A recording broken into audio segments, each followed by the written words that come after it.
그리고 더욱더 가관인 것은 요즘에 뜻글자를 지 마음대로 해석을 합니다. 이를테면은 대표적으로 우리가 뜻글자에 대한 그 해설서로 가장 유명한 것이 설문해자라고 그랬죠. 허신의 설문해자인데요. 그 설문해자라고 하는 글자를 한번 봅시다. 자, 설문해자예요.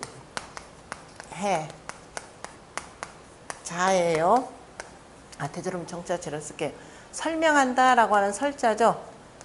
요거 지난 시간에도 봤는데 하기 시습지면 불력 열로화 할 때 열자로도 쓰죠. 그 다음에 유세한다라고 할 때 세자로도 씁니다. 어쨌든 설명한다는 거예요. 말씀설에다가 태라고 하는 것은요. 자, 오늘부터는 본격적으로 강의 들어가니까 기호 하나하나 잘 살펴보세요. 이것은 연못을 나타내는 겁니다. 밑에는 꽉 양으로 막혀 있고 위에서 출렁출렁거리는 물을 표현하기도 해요. 그래서 자, 내 연못이라는 거는 자, 동그랗고 네모 뭐 비슷한 형태가 되고 그 다음에 어진 사람인 걸을 인자가 되죠. 어진 사람인 자. 밑으로 이제 새어나가는 부분도 있고 위에서 출렁출렁거리는 연못 물을 나타낸 글자입니다. 그래서 연못을 우리가 연못택이라고 표현하죠. 연못택. 연못택이라고 표현하는데 잘 보시면 물숫자에다가 자, 오늘부터는 본격적으로 들어가니까 잘 들으셔야 돼요. 넉사자라고 보통 우리가 표현하는데요. 자, 이 글자는 그물망자입니다. 그물망자, 자, 요렇게도 표현되는 글자예요. 다양하게 글자 속에 들어가 있는데요. 그물이라고 하는 것은 자, 이런 식으로 해서 이렇게 돼 있죠. 그래서 이렇게 된 걸 열십자로 표현할 수도 있고 또 이렇게 해서 돌아가는 무슨 글자 이거? 이거 뭐라고 그랬죠? X자예요, 여전히. 이제 양과 음이 사귄다. 그래서 사귈 예자. 그죠? 사귈 예자. 잘 사귀는 가운데에서 떳떳하게 사귄 거죠. 그러니까 상대방의 잘못을 고쳐줄 수가 있습니다. 고쳐준다. 이 잘못됐다 하더라도 고친다 하더라도 기분 나빠하지 않죠. 그러니까 다스릴 수가 있습니다. 다스릴 예자로도 쓰이는 글자입니다. 자, 그래서 그러니까 그물을 이렇게도 표현하는 거예요. 자, 그래서 그 그물, 그러니까 물이 있는데 그물이라고 하는 것은 두루두루 감싼다라는 것이죠. 두루두루 물이 이렇게 다 덮고 있으니까 그 속에 물이 있으면 어떻게 돼요? 다행이죠. 행복합니다. 그래서 두루두루 만물이 자란다라는, 그래서 모택이라고도 표현하지만은요, 연모택, 그죠? 모택인데 은택택, 그죠? 혜택이다, 덕택이다라고 할 때도 택입니다. 다시 말해서 물로 인해서 모든 만물이 두루두루 잘 자란다라고 하는 그런 뜻을 갖고 있어요. 자, 그래서 이건 연못의 의미도 되지만은 또한 사람으로 표현하자면 밑에는 이렇게 실한 몸이 있는데 위에서 입만 열어놓은 게 있죠. 그래서 이거는 말한다라고 하는 입을 표현하기도 하고요. 자, 말한다라는 언을 뜻하기도 합니다. 그래서 말씀설이라고 하는 것은 말씀 원자에다, 그죠? 말씀언이라고 하는 것은 정확하게 말이라고 하는 것은 핵심만 찔러서 표현하라라고 해서 이런 형태로 옛날에 쓰였던 글자예요. 그래서 딱, 그죠? 말은 입에서 잘 세워서 핵심만 딱 이렇게 해서 표현한다라는 뜻으로 쓰이는데요. 그 말을 하는데, 그죠? 말을 하는데 두루두루, 그죠? 이해할 수 있도록 설명해 준다라는 의미에서는 바로 설자입니다. 왜냐? 연못이라고 하는 것은 물이 있으면은 안에 있는 수생식물도 있고 물고기도 있고, 또 물이 있으면 주변에 뭐가 자라나요? 풀이 자라죠. 풀이 자라면 또 누가 와요? 벌레가 생깁니다. 벌레도 오고, 그럼 벌레를 잡아먹는 새도 오고, 자, 벌레도 있고 풀도 있고 하면은 또 누가 오느냐? 초식동물이 옵니다. 초식동물이 있으면 또 누가 더 와요? 육식동물도 옵니다. 그래서 그 물로 인해서 두루두루 다 은택이 있는 거죠. 말이라고 설명한다라고 하는 것은 모두가 이해할 수 있도록 그저 자세하게 해준다라는 의미에서 이렇게 해서 연못 태자가 들어간 글자입니다. 그러니까 설명이라고 하는 것은 자세하게 누가 들어도 다 알아들을 수 있도록 해주는 게 설이죠. 뭘 설명했느냐? 문을 설명했다 그랬습니다. 문을 설명했다. 아, 문자 글자 쉬운데 뭘 설명해? 이거 지난번에 아마 공부했나요? 문자? 문이라고 하는 것은 자, 돼지의 머리 두자에다가 양과 음이 사귄다. 다시 말해서 하늘에 있는, 그죠? 낮에 해가 있고 밤에 그죠? 달이 있고 낮과 밤, 양과 바로 음이 사귀면은 만물을 낳는다 그랬습니다. 저 위에서 양과 음이 사귀어서 그래서 낮에는 해가 있어서 반짝반짝 빛나고 밤중에는 달과 별이 있어서 반짝반짝 빛납니다. 그래서 빛날 문자죠. 빛날 문자도 되고 또 뭐예요? 그것이 하나의 상입니다. 그래서 하늘에 있는 천문이라고 할 때 이렇게 표현하죠. 문이 모양이라 라는 뜻이에요. 우리가 모를 때는 그냥 이거 일일이 다 외워요. 일일이 다 외우다가 또 나중에 하면 또 뭐가 뭐였더라 이렇게 됩니다. 뜻글자를 뜻글자로 이해하면은 외울 일이 없어요. 그냥 저절로 내 몸으로 흡입이 됩니다. 그래서 이 훈련을 좀 하셔야 돼요. 처음에 우리가 공부라고 하는 것은 암기를 공부로 잘못 알고 있는 사람들이 있습니다. 암기는 절대로 공부 아니에요. 공부한다라고 하는 것은 이해해야 돼요. 이해해서 그 원리를 내가 그죠? 온전하게 이렇게 해서 받아들이고 이해하게 되면은 그 다음에 무궁무진하게 뻗어나갈 수가 있습니다. 그 공부를 안 했으니까 맨날 공부하더라도 거기서만 맴돌고 한 치 앞도 더 못 갑니다. 이러면서 공부한다라고 하는 것은 응용력이 있어야 되는 것이죠. 응용력이 아주 풍부하게 발전될 수 있는 가능성이 가장 많은 것이 바로 이 뜻글자의 공부인데 우리는 공부에 이게 열이라 그러면 그 중에서 하나도 제대로 공부를 한 적이 없다라고 보시면 돼요. 문이라고 할 때 문은 우리가 보면은 저 위에 있는 모양이죠. 하늘에 있는 천상. 이거 다 주역에서 나오는 겁니다. 그 다음에 하늘에 있는 음양의 기운, 해와 달과 별, 그냥 둥근 모양만 있죠. 하늘은 크다 그랬습니다. 굉장히 큰데 워낙 멀리 있기 때문에 작게 보일 뿐이죠. 해와 달과 별이라고 하는 것은. 자, 그런데 그들은 그냥 뭐냐. 그래서 큰 상, 천상, 여기다 천문, 천상 다 되죠.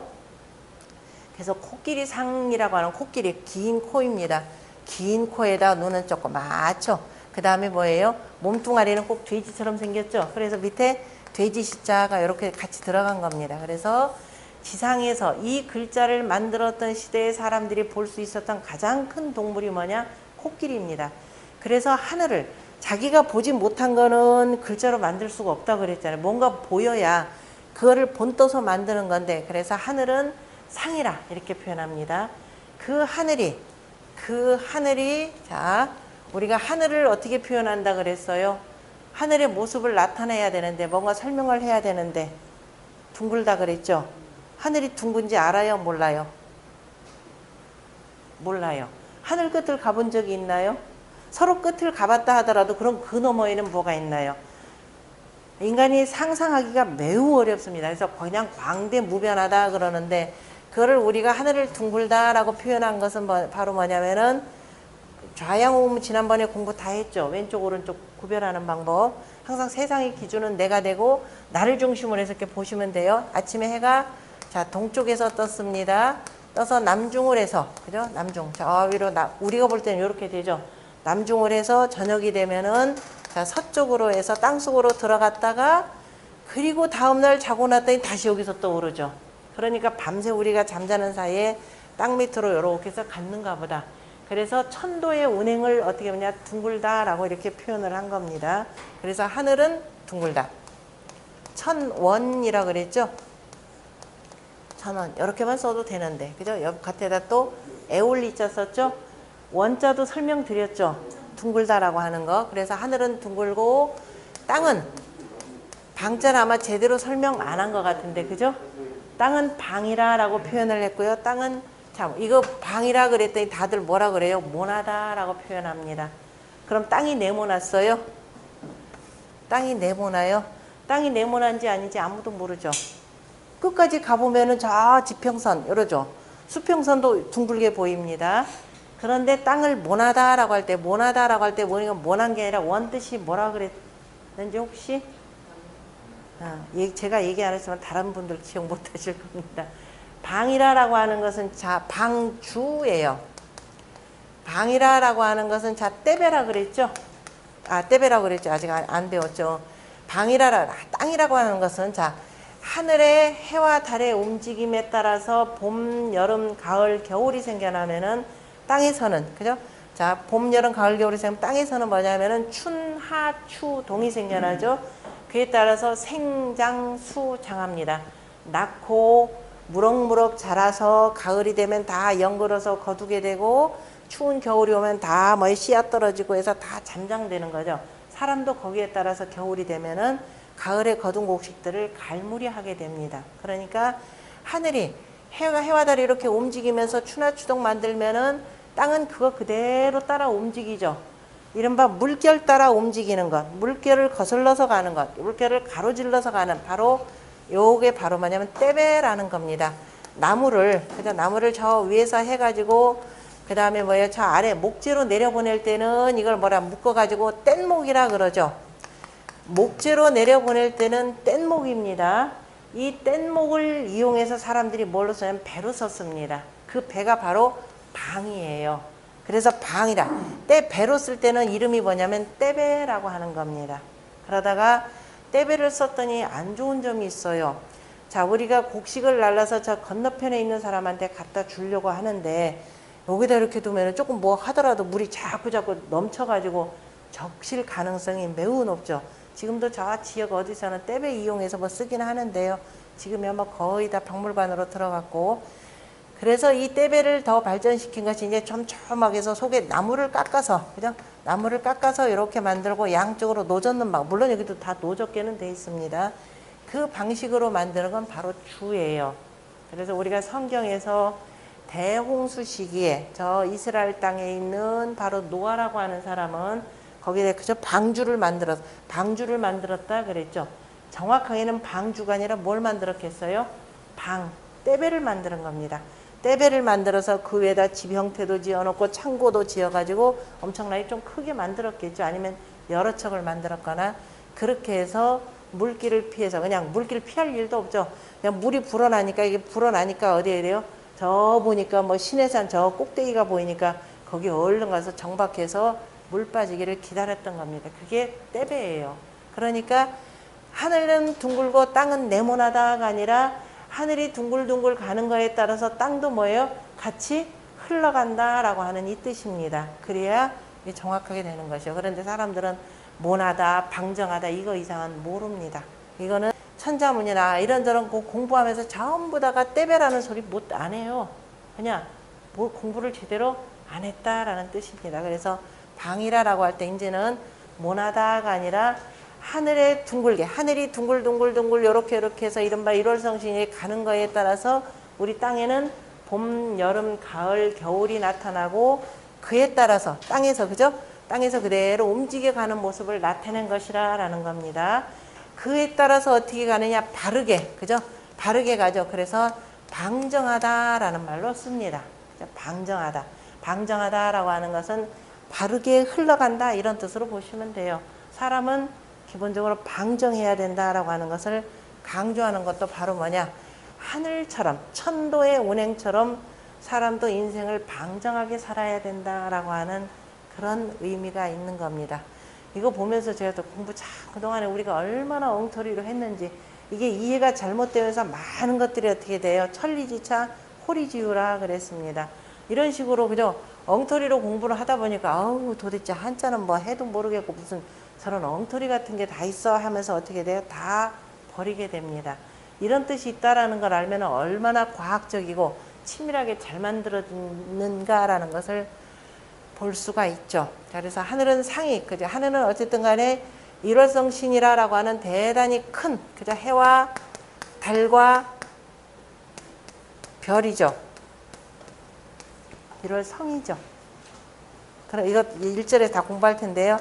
신이라고 하는 것은 바로 뭐냐면은 해와 달과 별이 붙어있는 땅이라는 뜻이에요. 그러니까 세 가지는 요겁니다. 성시인에다, 일월성시인에다 이렇게 붙이죠. 이것은 우리 땅에 초목 동식이 다 붙어서 살듯이 1월이 붙어 있는 곳, 우리가 보이는 하늘에 붙어 있는 것이잖아요. 그죠? 그것을 바로 신이라고 하는데요. 어쨌든 요거는 전부 상입니다. 그 상, 그죠? 그 상이 있으면은 요거 변화에 따라서 땅에서는 생장수장한다라고 표현했습니다. 자, 낳고, 자라고, 거두고, 전체 가장 기초에 해당되니까 다시 또 반복될 겁니다. 글자 빠져는 생장수장하는 거니까 여기에 따라서 모양이 생겨나죠. 그래서 나무목이다 해서 그대로 그 형체를 하늘이 1부터 10까지를 그죠?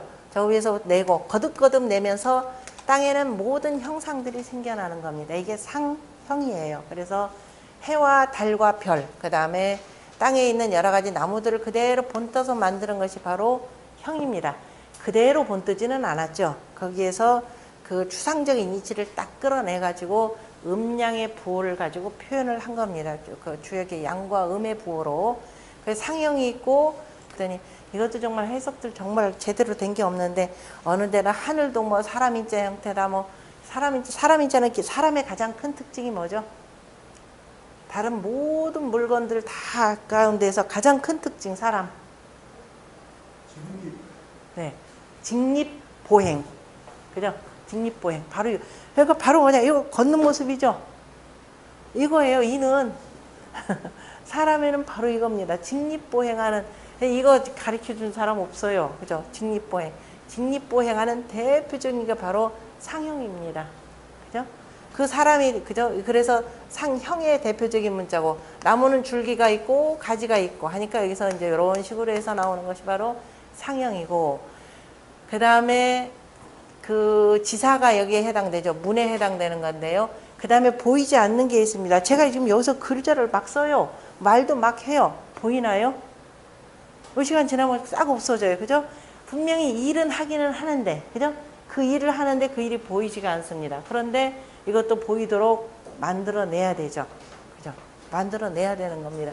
어떻게 만들 것이냐? 참 골치 아프죠? 자, 맛본다. 우리가 맛본다. 지사의 대표적인 거. 지사의 대표적인 거에 뭐가 있을까요? 지사의. 사귄다. 이런 거 대표적이죠. 이런 거. 그죠? 사귀는 거. 여기서, 자, 태극도로 표현한다. 그러면 이렇게 될 겁니다. 자, 이렇게 되면서는 항상 양. 이쪽이 양이 되고 좌양 우음이라 그랬죠. 여러분들 방식으로 해서 이렇게 보시면 됩니다. 이렇게 해서, 자, 어두운 음에서 밝은 양으로 나아가는 것. 이걸 뭐라고 그래요? 빛을 별이 되죠. 그죠? 그 다음에 밝은 양에서 어두운 음으로 들어간다 그랬습니다. 이건 파일, 불 이렇게 되죠. 빛을 별, 파일, 불. 그 둘이 어디서 사귀냐? 가운데서 사깁니다. 자, 이렇게 나가는 것, 이렇게 가는 것. 이 자체가 바로 지사에 해당되는 거죠. 어느 한쪽으로 간다라고 하는 것. 자, 그 다음에 그런 것들이 같이 모여가지고 하나가 뭐가 만들어지느냐? 저 문자에 육서법칙에 들어가 있는데 대략만 한번 보도록 하겠습니다. 자, 그래서 여기서 둘이 사귀어서 뭐예요? 양과 음이 사귀어서 자식을 낳았죠. 자식을 낳았습니다. 자식을 낳으면 모든 동물들은 다 집에서 키우죠. 새도 둥지를 틀고, 그 다음에 짐승들도 뭐예요? 굴을 파거나 뭐 어디서 자기들 집을 만듭니다. 더더욱이 사람은 집 만들죠. 집이 있고 사람의 집은 뭐가 있다? 연통이 있죠. 난방 구조를 만듭니다. 이거 열대 지역에서 만드는 글자 아니죠. 봄, 여름, 가을, 겨울이 사계절이 뚜렷한, 그 다음에 황하 문명권, 농경 문화에서 만든 글자입니다. 그러니까 사람들이 정착하면서 집을 만들고 집에는 추운 겨울에 대비해서 난방 구조를 갖고 있죠. 난방 구조를 가졌다라고 하는 것은 연통을 만드는 거예요. 그래서 이 글자가 무슨 글자다? 이 글자가 간머리예요. 그죠? 그러니까 간머리라고 백날 공부해봤자 있죠. 우리 20 몇 년 동안 인생 허비한 거예요. 이걸 애초부터 뭐라고 한다? 집면이라 가르쳐줬으면 얼마나 좋은데. 지붕이죠. 그래서 집이 있는, 그죠? 집이라고 하는 것은 집 뚜껑이 있어야 됩니다. 지붕이 있어야 돼요. 근데 지붕을 두는 거죠. 없는 경우는 그냥 덮은, 뚜껑을 덮었다 그래서 덮을 명자입니다. 대표적으로 우리 총재라고 할 때 모자를 표현하기도 하고요. 여기다 앞에 흑도자를 쓰면 무덤총으로 해서 이렇게 쓰는 겁니다. 그래서 덮었다라고는 덮을 명자로 쓰이는데요. 어쨌든 양과 음이 사귀어서 자식을 낳았으니까 아들 자자가 되죠. 그래서 우리는 글자 자로만 하는데 여자가 시집갈 자죠. 시집가서 자식을 낳을 자자입니다. 그러니까 문은 모든 글자에 뭐가 된다? 어미가 되고, 자는 여기 문에 자식이 되는 겁니다. 그래서 글자에는 모음하고 자음만 있다 그랬죠? 모음하고 자음. 아버지는 어디로 갔다고요? 아버지는 하늘이 되고, 어머니는 땅이 되고, 자식은 거기서 낳은 거니까, 그죠? 하늘은 뭐 보여요? 하늘은 기운만 있죠. 그래서 소리라고 하는 거에는 하늘은 없습니다. 없는 것이 아니라 뭐예요? 우리 눈에 보이지 않을 뿐이지 곳곳에 다 스며들었다 이렇게 보시면 되는 거예요. 굉장히 철학적인 글자들이에요. 이 글자를 만든 사람들은 아주 고도의 철학인데 동양 사회는 철학이 없는 걸로 알고 있습니다. 글자 한 글자 하나에 바로 천지인 삼재라고 하는 하늘과 땅이라고 하는 천지 자연의 이치가 다 배어 들어가서 그걸 통해서 다 글자가 만들어진 것들인데요. 어쨌든 이런 식으로 이루어져 있습니다. 그래서 설문 허신이 만든, 나중에 다시 한번 또 볼 테니까, 허신이 만든 설문해자라고 하는 것은 먼저 글자의 가장 기초가 되는 뭐예요? 상형과 지사, 그죠? 요거를 설명했고 자세하게 그죠? 알아듣게 두루두루 여러 이치를 다 동원해서 설명했고, 그 다음에 문의 자식이 되는 회의와 형성, 이 글자를 해설했다라고 하는 뜻입니다. 해설한다라고 할 때 해설은 뭐가 되느냐? 자, 해설 다치지 않고 잘 그저 몸에 피와 살이 되도록 만드는 겁니다. 해자의 정확한 뜻은요, 뿔각자에다가 칼도자에다가 요 글자는 소우자에 변형된 글자입니다. 다시 말해서 농경사회에서, 이거 푼다라는 뜻이죠. 풀다 해체하다라는 뜻인데요. 일단 풀고 해체하는 것이고, 농경사회에서 이제 인지능력이 아까 두루두루 이렇게 사고력이 발달하고 하면서 사람들이 혼자 농사 짓긴다. 사람 힘으로만 농사 짓기는 힘들죠. 그 짐승들을 길들여서 그 중에 뭐냐면 소를 길들여 가지고 뭐예요? 사람이 둘이 끌면서 썰해질 하는 것인데 쟁기뢰자입니다. 쟁기뢰자에다가 자 속으로 이제 땅을 이렇게 이제 파는 이 모습인데요. 이 쟁기질을 하는데 처음엔 누가 했느냐? 사람들이 합니다. 그래서 사람들이 썰해질을 하러 짝 우자로 이렇게 쓰는데요. 그 썰해질 하는 것을 누구를 시켰냐고? 소를 시켰죠. 앞에서 소가 끌게 하고 사람들이 이렇게 가도록 만들었습니다. 근데 짐승, 아무리 말 못하는 짐승이라도 종일 부려먹으면, 더군다나 뜨거운 데서 부려먹으면 성질 나겠죠. 싫은데도 좀 쉬자는데도 그냥 인간들이 계속 일시키면 어떻게 돼요? 들이받아요. 들이받아요. 소는 더구나 소의 뿔에 잘못 들이받치면 사람 죽습니다. 그래서 저놈들 봐라, 이것들이 인간 말을 안 들어. 근데 문제는 안 듣더라 하더라도 피해가 적어야 되죠. 그래서 쇳뿔을 빼게 되죠. 그래서 이제 소뿔도 당김에 뺀다라는 것인데 바로 뿔각자, 소의 뿔을 당김에 뺀다라는 뜻이에요. 이렇게 딱 해체해 놓으면은 다루기가 훨씬 쉬워지죠. 그래서 그 어려운 문제를 해결했다 할 때 기본적으로 이 글자를 쓰는 겁니다. 그래서 글자가 왜 저렇게 복잡한 글자들이 왜 이렇게 돼 있는지라고 하는 것을 표현한 글자입니다.